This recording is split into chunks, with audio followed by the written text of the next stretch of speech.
Très bonne fin d'après-midi à toutes et à tous. Bienvenue sur Maritima pour votre rendez-vous avec le bar des supporters. Nous sommes le mercredi, c'est-à-dire qu'il y a encore 4 jours avant le prochain rendez-vous de l'Olympique de Marseille. Ça sera le dimanche 6 avril à 20h45 au Vélodrome pour la réception du TFC. On n'en est pas encore là.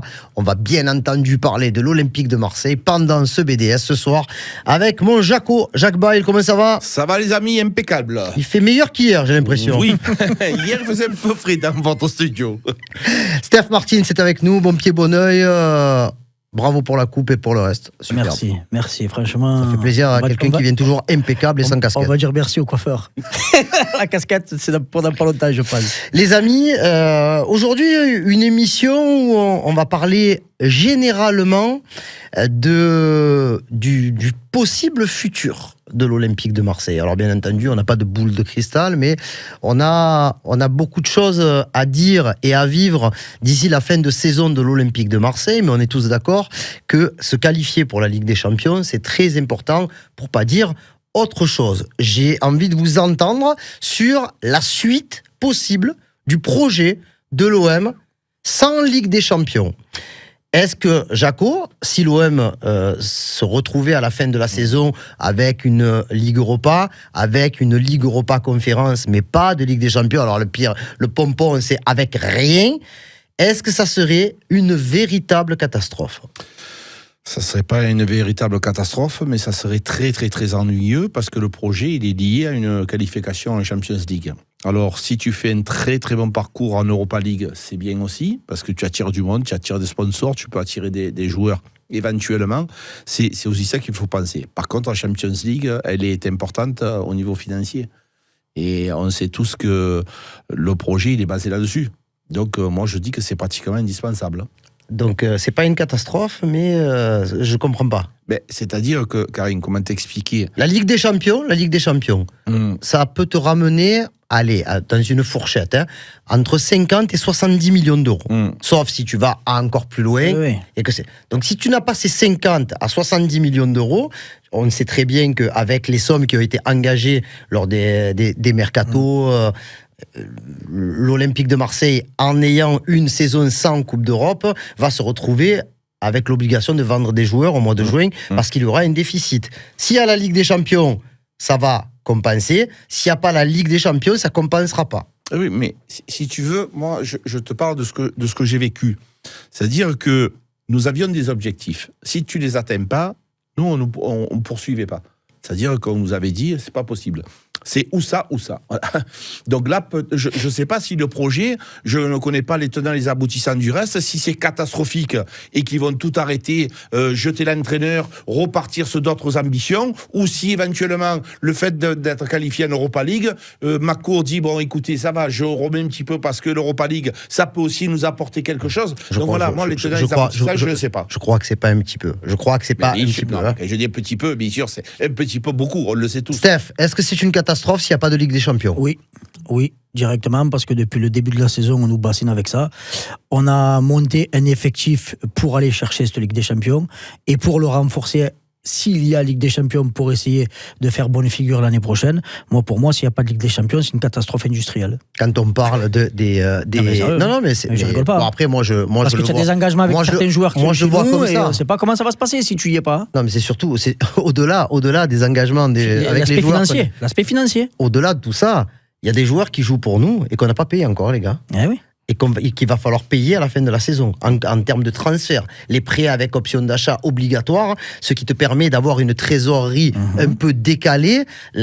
Quoi qu'il arrive, Heubière, il va falloir payer à la fin de l'année. Il y en a plein, il doit y en avoir au moins 3 des joueurs qui sont dans cette situation. Donc ça veut dire que déjà, si tu pars avec un déficit structurel à la fin de la saison, plus ces joueurs qu'il va falloir acheter véritablement, mais qui ont déjà passé une saison chez toi, je ne sais pas où tu vas trouver les sous. Même si McCourt, est-ce qu'il aura... Je ne suis même pas sûr qu'il ait le droit de pouvoir mettre autant d'argent, parce qu'à l'époque, le fair play financier ne te permettait pas de pouvoir remettre au pot tant que tu voulais. Non, mais voilà, donc voilà pourquoi on a mis autant d'importance, ce qui est logique, avec les ambitions du club, avec la masse salariale, avec le budget et avec le recrutement fait, sur une qualification directe direct, même 4e, attention, tu vas trembler. Tu as un barrage à faire, c'est pas dit que tu le passes, donc ton recrutement n'est pas le même, ton budget, tes écritures comptables ne seront pas les mêmes, comme tu le disais, en cas de qualification ou non. Donc l'objectif premier est annoncé, c'est les 3 premières places. Et quand on voit ce qu'on est en train de faire sur les 5 derniers matchs, on est en train de se saborder tout seul, mais attention que derrière, on ne parle même pas d'Europa League ou de Ligue Conférence. Jaco, quelle est la responsabilité, selon toi, bien entendu, des dirigeants dans la situation actuelle? Je ne parle pas quelle est la responsabilité des dirigeants dans les 4 défaites en 5 matchs. Quelle est la responsabilité des dirigeants en général de l'OM par rapport à une situation où aujourd'hui tu es 3e, mais tu es dans une dynamique un peu en mode catastrophe, que tu peux encore inverser, mais où franchement, il n'y a pas de sérénité là aujourd'hui, hein. Le dirigeant, c'est le responsable numéro 1. C'est lui qui recrute le président. On va parler, le véritable président, c'est Macour, d'accord?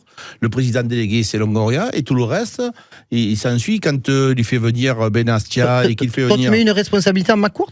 Mais le principal patron, c'est lui. C'est lui qui décide de tout. Moi, je le responsabiliserai moins cette année que d'autres années. Non, mais moi, je suis désolé, les gars. C'est-à-dire que lui, le fait de déléguer Pablo Longoria, c'est lui qui prend la décision. C'est-à-dire que c'est le décisionnaire. C'est lui qui a les sous.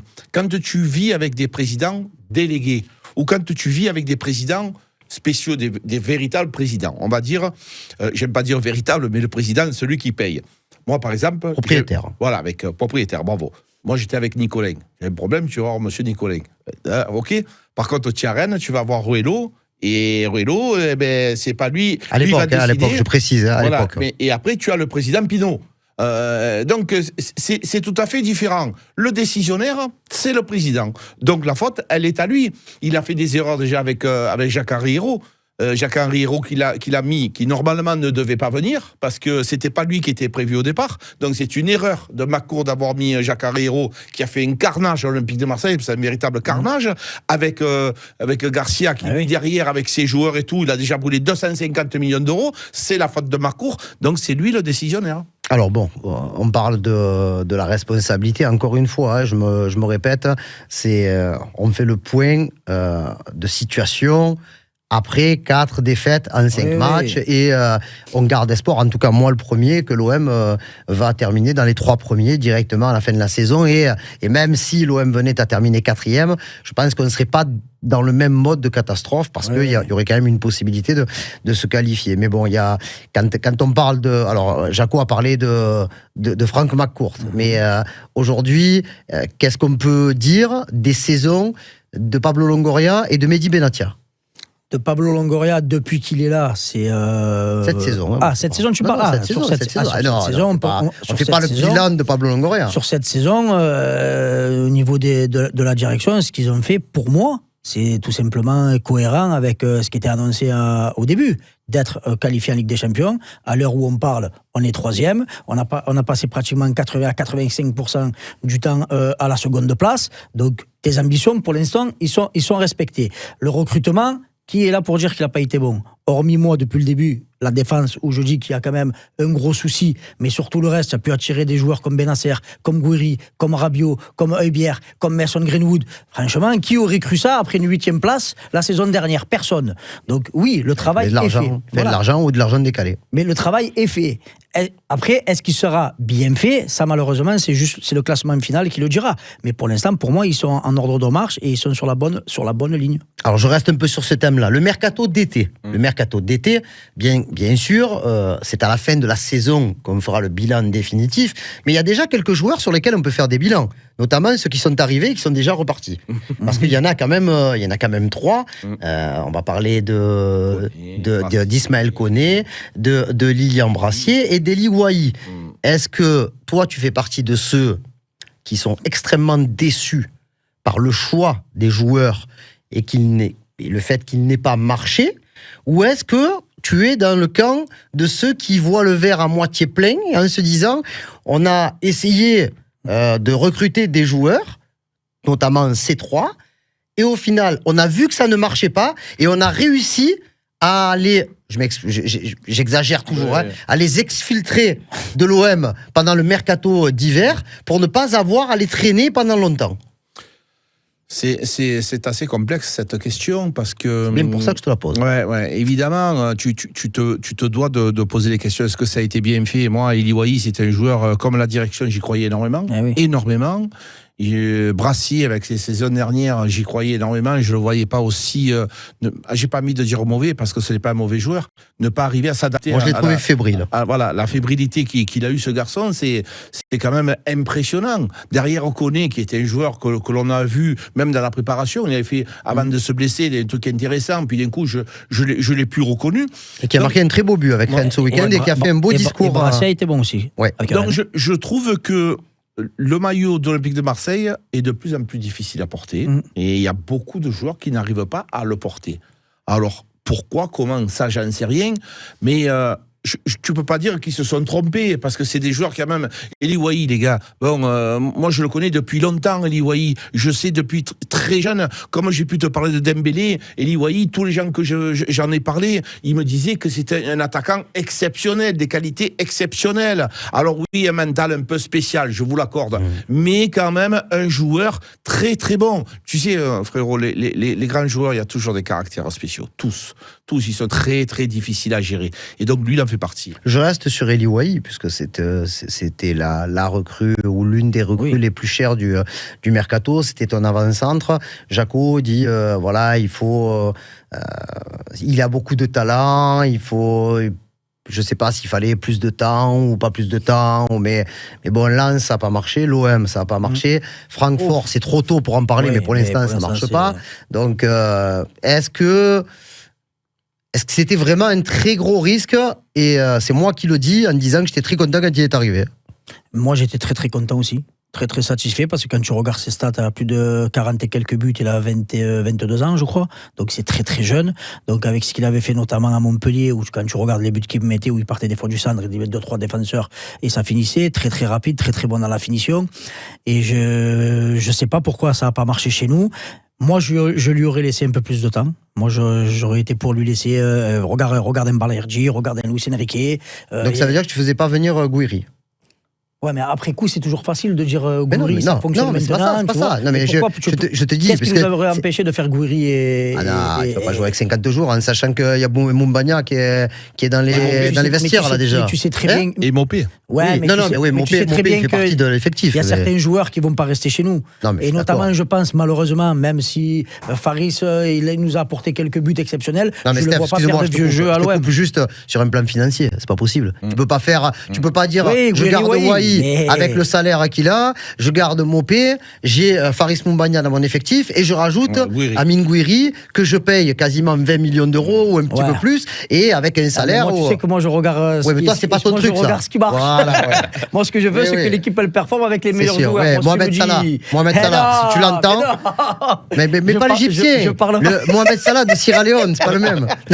Merci. Moi, je te parle avec les éléments qu'on a. Si tu me dis demain, tu fais partir un Balerdi à 25 millions d'euros, s'il performe, qu'il continue à progresser avec un grand défenseur, je vais te dire non. Je me débarrasse pas de mes meilleurs joueurs. Ou sinon, quel message tu envoies et quelle ambition tu envoies, notamment à ceux qui font vivre ce club, les supporters. Si à chaque mercato, tu fais partir 2 ou 3 meilleurs joueurs et que tu remplaces par des autres, ça marchera jamais. Donc un petit peu de stabilité. Certes, bien sûr, Wahi, moi le premier, j'y ai cru, mais je pensais qu'il allait exploser chez nous. C'est clair qu'au bout de 6 mois, tu te dis, oh, ça va vite, on laisse vraiment pas le temps. Alors qu'à d'autres, on leur a laissé 1 an, 2 ans, voire 3 ans. Donc après, c'est le choix de la direction. La preuve, ça a fonctionné parce que Wahi, comme tu le dis à Francfort, malheureusement pour lui, pour l'instant, je crois que c'est peanuts. Gouiri, 100%, donc pour l'instant, on peut dire bon 100%, choix. Peut-être pas 100%, mais il est bon. Tu vois au nombre de buts et de passes décisives sur le temps de match, personne n'aurait cru qu'il allait aussi performer et aussi rapidement. Il marque dimanche et on sera bien. Et encore les autres week-ends. Moi, je pense, les gars, sincèrement, je pense que quand en 2025, les joueurs sont compliqués. Et je pense que il n'y a pas qu'à l'Olympique de Marseille, il faut les gérer différemment. Il y a beaucoup de turnover depuis des années à l'OM. Cette année, si tu vois les 3 qui sont partis, ceux qui sont arrivés, et les gens dont tu n'es pas content. Greenwood, Luis Enrique. Non, mais tu n'es pas content aujourd'hui. Oui, mais Greenwood et Luis Enrique, tu es content. Non, mais il y a eu une polémique sur Greenwood. Il n'en fait pas assez. Après, c'était Luis Enrique, il n'en fait pas assez. Quentin Merlin, il n'en fait pas assez. Il y en a beaucoup. Il y a beaucoup de joueurs. Donc, plus ceux qui sont partis, je trouve que ça fait beaucoup. Les joueurs, ce sont des capricieux. Ce sont des capricieux. À partir du moment où tu as compris ça, tu as tout compris. C'est des joueurs c'est des gens qui ont de l'argent et qui n'ont pas l'habitude de forcer. Et ils ont ce caractère-là que l'argent leur procure, tout est facile. Quand tu as de l'argent, tu vas aller passer, toi, tu veux aller chez le dentiste, tu mets 100 ans pour avoir le rendez-vous, eux, ils l'ont le lendemain. Tu veux passer une IRM, on va te dire dans un mois et demi, tu es content. Eux, ils y vont le soir parce qu'on débarrasse tout quand ils arrivent. Chez le coiffeur, c'est pareil. Donc, tout est facile. Donc, ces gens-là, ce sont des capricieux. Il va falloir, à un moment donné, avoir aussi des gens qui comprennent ces capricieux, même si c'est difficile. Ils sont habitués. Il y a trop de... Les gars, quand tu as une star, Ibrahimovic, il fallait se le braquer, le mec. Oh. C'est un capricieux, mais ils sont arrivés avec de la patience. Donc je pense que l'Olympique de Marseille doit aussi comprendre qu'à un moment donné, il faut aussi changer. On parle de Roberto De Zerbi, un petit peu quand même, parce qu'il est au milieu de... c'est un personnage central, si ça n'est pas le personnage central qui attise les convoitises en Italie et qui est en train de... Il est aimé par les supporters marseillais, mais on commence à entendre des voix qui s'élèvent quand même contre ce qu'il fait à l'Olympique de Marseille. déjà les rumeurs à Milan qui commence à s'intensifier un petit peu. Ouais. Alors, ce sont les médias italiens qui en parlent. Mais bon, quand on te dit que il semble être passé en tête dans le choix des Milanais, devant, dans l'ordre ou le désordre, Antonio Conte et Max Allegri, est-ce que ça te fait peur ? Non. Pourquoi ? Parce qu'il est sous contrat, tout simplement. Donc, à part si lui, il démissionne, et si le club décide de le garder, il restera. Et on en revient toujours au même. On va encore tous les ans changer de coach, de staff. Et même si, bien entendu, avec le parcours qu'on fait depuis le début de la saison, si tu n'es pas dans les 4 premiers, ça va être une énorme déception. On le sait tous. Oui. Mais est-ce que c'est pour autant qu'il faut dégager tout le staff ? Non. Voilà, pour moi non plus. Je ne peux pas te dire je veux de la stabilité et te dire si on finit 5e, je dégage le coach. Non. Est-ce que c'est un bon coach ? Oui. Est-ce qu'on a vu de belles choses ? Oui. Est-ce qu'on est un peu en deçà ? Oui. À lui à rebondir. Maintenant, on ne va pas changer chaque saison parce que le coach finit 4e ou le 3e. On ne va pas tout jeter à la mer et tout recommencer à zéro. Sinon, on n'arrivera jamais à avoir de stabilité et à chaque fois, on sera toujours là à se remémorer les années 90 où on était champion. Mais si on n'arrive pas à garder, pour moi, cette stabilité avec, progression année après année, le fossé va encore s'agrandir avec le club état qu'on a dans ce championnat. Est-ce qu'on va pouvoir le garder si tu n'es pas en Champions League financièrement ? Mais il a un contrat. Non, mais bon, ça pose aussi. Oui, on en parlait. Alors, ce sont les infos de l'équipe à qui on peut faire confiance pour ce genre d'informations. On parle de 550 000 euros par mois. Donc, ce qui en fait le deuxième entraîneur le mieux payé de Ligue 1. Et après, il y a tout le staff, un staff élargi. Bien sûr. Donc, est-ce que, voilà, il y a beaucoup de monde. Est-ce que tu vas être en capacité d'assumer ces choses-là ? Si lui, il a une proposition au Milan qui lui convient. Après, il y a un truc important, Steph le dit régulièrement, l'institution OM. C'est ça qui prime. Donc s'il s'en va, on sera déçu. Après, je pense qu'il n'y a même pas de question à se poser si tu es en Ligue des Champions, parce qu'il il en rêve tellement. Je pense que même quand il est éveillé, il en rêve.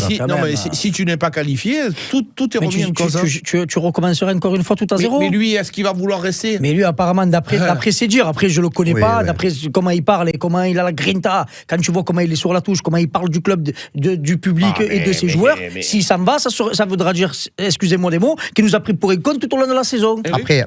Après, il y a une semaine un petit peu spéciale en termes de gestion de groupe.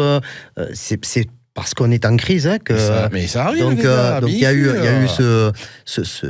ces murs qui tremblent encore dans les vestiaires de Reims. Il y a eu le retour la nuit à la commanderie, la journée du dimanche. Ils sont rentrés, grosse journée d'entraînement le lundi alors qu'ils étaient en repos. Et le ton qui se durcit aussi entre le coach et les joueurs parce qu'ils se rendent peut-être compte que en pratiquant la manière douce, ça ne fonctionne pas. Donc, il les fait travailler. Je t'ai entendu hier pour dire je sais pas ce qu'ils ont fait. Déjà, ils ont regardé Toulouse-Brest. Ça, c'est une séance vidéo en live pour voir le prochain adversaire de l'Olympique de Marseille. Ils auraient pu le faire à un moment différent, mais bon, c'est pas... Encore une fois, on n'est pas là pour dire est-ce que c'est bien, est-ce que c'est pas bien ce qu'il a fait, parce que chacun a son analyse là-dessus. Mais est-ce que le fait qu'il durcisse le ton c'est bien et c'est normal à ce moment de la saison? Et si oui, est-ce qu'il ne le fait pas un peu trop tard? Alors, jusqu'à présent, il n'avait pas de raison de durcir le ton. Parce que ça allait, il y avait quand même une certaine ambiance, on les voyait après les matchs, ils prenaient ces fameuses photos qui ont fait le tour de France. C'est après des victoires. Voilà, donc ça se passait très très bien. Non, mais après, dans certaines défaites, il n'y a pas forcément le feu. Il y a eu aussi, je me rappelle à Nice, le président qui a pris feu à un moment donné. On a vu aussi à Rennes le président qui a pris feu. À Lille, il y a eu beaucoup de choses. Donc ça arrive partout. Donc là, à un moment donné, il faut prendre conscience qu'il n'est pas content. Il n'est pas content. Donc, si tu n'es pas content, eh ben, tu changes. Comme toi, tu peux le faire avec ta femme, ta compagne. Et à un moment donné, il y a des remises à niveau. C'est pas une catastrophe nucléaire. Moi, je trouve ça, c'est ce qui me gêne le plus. Prise de conscience. Bravo. Il faut changer les choses. Et on est en train de changer. Ouais, Steph, quand on parle de Roberto De Zerbi, de sa gestion du moment, celui qui a donné beaucoup de... Parce qu'on l'oublierait presque, pendant les trêves internationales, il y avait quand même beaucoup de jours de repos qui ont été donnés aux joueurs qui ne partaient pas en sélection. Il y a eu le petit challenge à la fin de l'année civile 2024, où la reprise d'entraînement était prévue le 30 ou le 31. Ils ont décalé un petit peu pour donner un petit peu plus de congés. Là, on est dans un moment où ça va pas et où il faut serrer les boulons. Bien sûr, mais moi je te rejoins et je le rejoins aussi, il a complètement raison.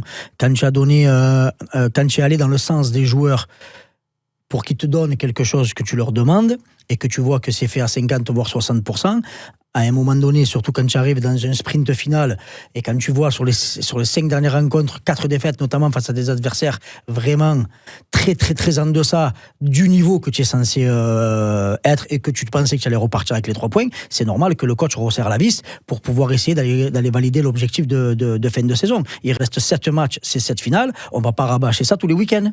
Allez, on en reparlera dès demain dans le prochain bar des supporters. C'est une émission un petit peu différente où on parlait un peu moins de jeu, mais on est en milieu de semaine et je trouve que c'était important de faire ce point aussi pour savoir quel était le ressenti des uns et des autres par rapport à la situation actuelle et par rapport aux hommes. On reviendra au terrain demain pour préparer ce match entre l'OM et Toulouse. On aura sans doute des informations sur l'évolution de certaines blessures et pas que. Donc on verra. Rendez-vous demain, même heure, même endroit, 18h, le bar des supporters sur Maritima avec Jacques Bail et avec Steph Martins. Bonne soirée.